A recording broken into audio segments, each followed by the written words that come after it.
Salut,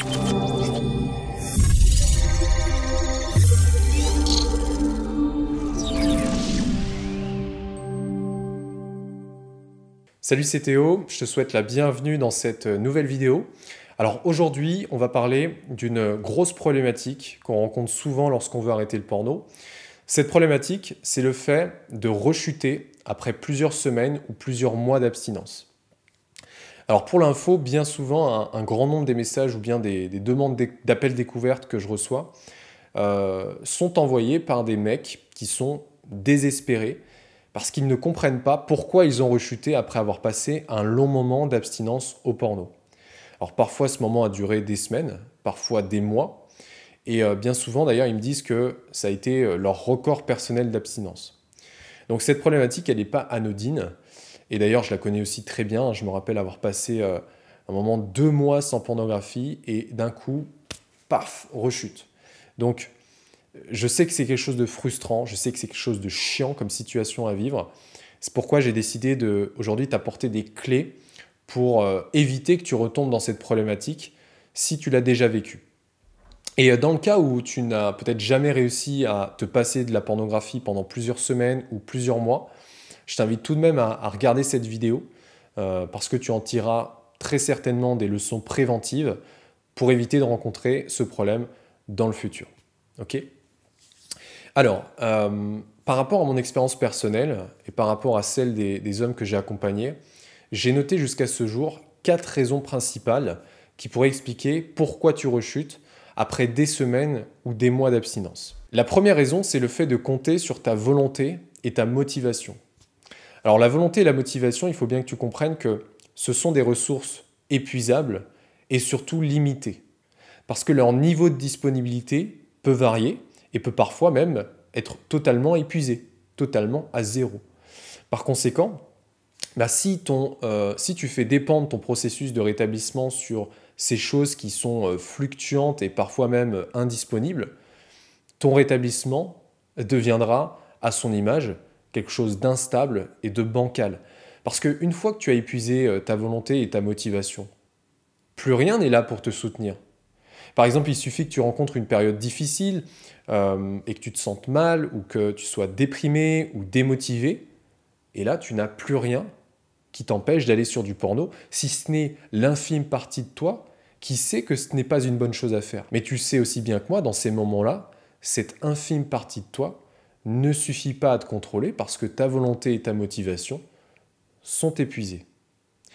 Donc pour résoudre ce problème, tu as besoin de faire reposer ton rétablissement sur quelque chose de diamétralement opposé. Quelque chose de stable et de consistant. Et la seule chose qui corresponde à ces critères, c'est une méthode. Une méthode, elle te guide dans un processus étape par étape qui te fournit non seulement la marche à suivre, mais qui te fournit aussi des stratégies concrètes pour gérer les problématiques que tu es susceptible de rencontrer. Une méthode, c'est aussi quelque chose de prédictible, de fiable et de consistant. Ce qui veut dire qu'en suivant le processus de la méthode, tu es sûr d'avoir les mêmes résultats à chaque fois. Par conséquent, tu as besoin de faire dépendre ton rétablissement d'une méthode que tu suivras et qui t'expliquera clairement quelles sont les choses à faire et quelles sont les choses à ne pas faire pour être sûr et certain de ne plus nourrir tes envies et tes besoins d'aller consommer du porno.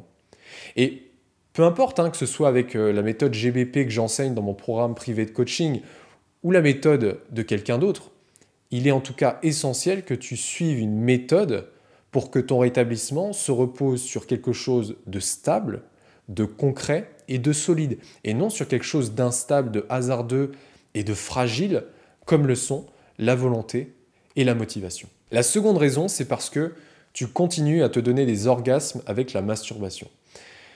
Pour reprogrammer ton cerveau du porno et pour te libérer de ta dépendance, il est essentiel que tu arrêtes la pornographie et la masturbation jusqu'à l'orgasme. Le processus de reboot, il ne peut pas se faire si tu continues à te donner des orgasmes avec la masturbation, même si à côté tu ne regardes plus de porno. Pourquoi ? Parce qu'en fait, il est très probable que tu utilises le plaisir de la masturbation et de l'orgasme pour faire face aux mêmes problématiques auxquelles tu faisais face avec le porno auparavant. Par exemple, si tu utilises le plaisir de l'orgasme pour te médicamenter face à tes fortes émotions inconfortables et désagréables comme la solitude, la colère, la frustration, ou bien pour te sentir mieux lorsque ton estime est au plus bas, ou bien pour évacuer le trop-plein de pensées et de pulsions sexuelles que tu peux ressentir lorsque tu vois des femmes attirantes dans la rue. Ben, en fait, tu utilises les mêmes voies neuronales liées à ta dépendance à la pornographie. Donc, par conséquent, tu continues d'alimenter ta dépendance dans ton cerveau et tu ne lui permets pas de se reprogrammer. Donc, tu as besoin, déjà, d'arrêter la masturbation jusqu'à l'orgasme, mais surtout de remplacer ce comportement compulsif et en apprenant de nouveaux moyens de faire face aux problématiques que tu vis. Par exemple, tu vas sûrement devoir apprendre à gérer tes émotions, à développer une bonne estime de soi, à gérer tes pensées et tes pulsions sexuelles. Tout cela dans le but final que tu n'aies plus besoin du porno et de la masturbation jusqu'à l'orgasme pour faire face à toutes ces problématiques et vraiment permettre à ton cerveau de se reboot en profondeur. La troisième raison qui explique qu'au bout de plusieurs semaines ou plusieurs mois, tu retombes dans la pornographie, c'est parce que tu manques de discipline. Lorsque tu travailles sur ton rétablissement, du moins correctement, et que tu mets des choses concrètes en place pour changer tes habitudes, pour améliorer ton mode de vie, pour apprendre à gérer tes pulsions ou tes émotions, c'est clair que tu vas progresser. Tes pulsions, elles deviennent de moins en moins puissantes et ton besoin d'aller regarder du porno se fait de plus en plus rare. Mais attention, c'est justement à ce moment que, en fait, tout peut basculer. C'est à ce moment précis où tu perçois les résultats du travail que tu as fourni jusqu'ici que ton état d'esprit vis-à-vis de ton rétablissement a des chances de basculer. Parce qu'à ce moment, tu es très susceptible de croire que tu as enfin repris le contrôle et que tu es enfin libéré de ta dépendance au porno. Mais en fait, dès lors que tu commences à te dire ça, sans le savoir, tu es déjà en train de préparer ta rechute. Parce que tu commences à faire certaines choses que tu ne devrais pas faire. Tu commences à contourner les stratégies barrières que tu t'étais fixées, en recommençant par exemple à être sur ton portable dans ton lit le soir avant de te coucher, alors que tu sais très bien que c'est une situation à risque. Ou bien tu commences à négliger ton hygiène de vie en te couchant plus tard que d'habitude, en mangeant plus de produits industriels que d'habitude, en sautant tes séances d'activité physique.